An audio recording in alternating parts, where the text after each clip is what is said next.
wena madoda iloko ngisakhuluma ngayo indaba yomona madoda angajiyani nayo madoda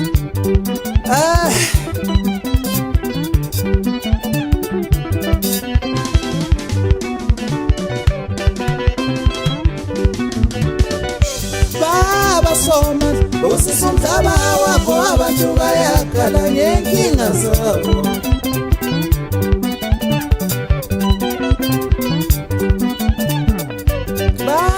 soma usisumhlaba wakho abantu bayakhala ngenkinga zabo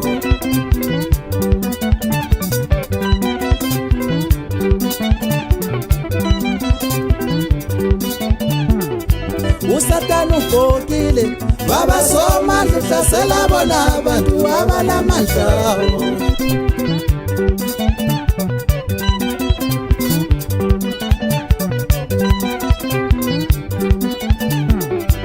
uSathane ubhokile baba soma uhlasela bona abantu abanamandla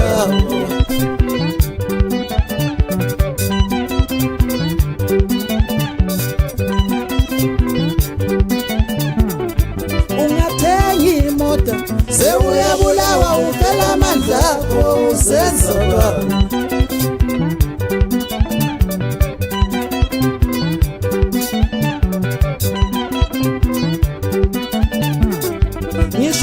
ngimoto sewuyabulawa uvela amandla akho usezoba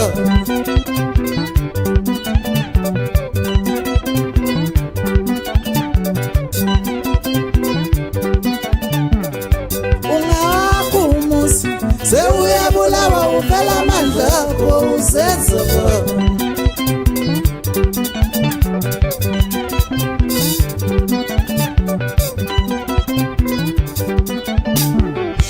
ungawakumusi sewuyabulawa uvela amandla akho usezoba madoda sasha nguSathane kunempondo madoda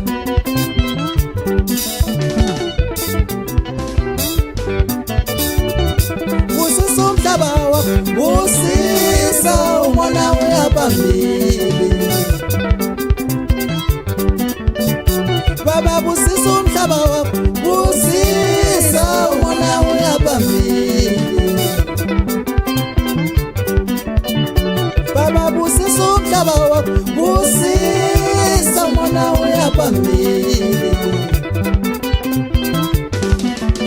siyakhala baba Jehova ngalindaba madoda umuthwele la uphethe okuhle abantu abathanda ukuncoma madoda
kanti umuntu yenu nje ungaba nokwakho sefuna ukubulala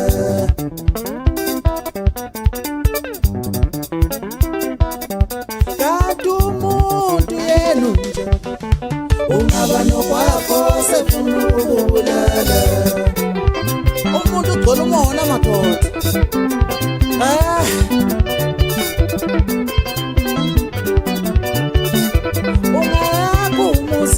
sewuyabulawa uvela amandla akho usezoba ungaba le-business sewuyabulawa uvela amandla akho usezoba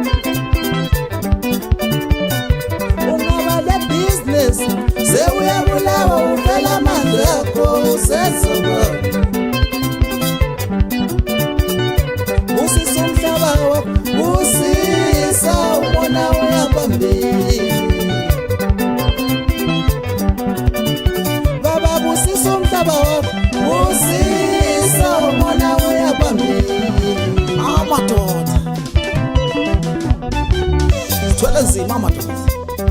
Wa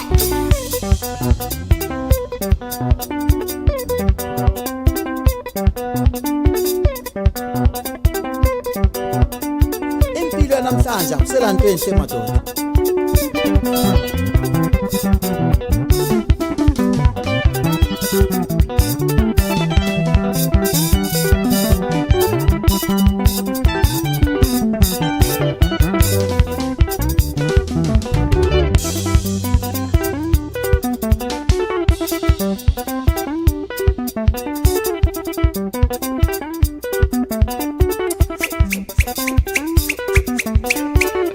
Naso bafana basekhaya ile phasa. Ah. Akholisa abafana isikhala ngeni madoda.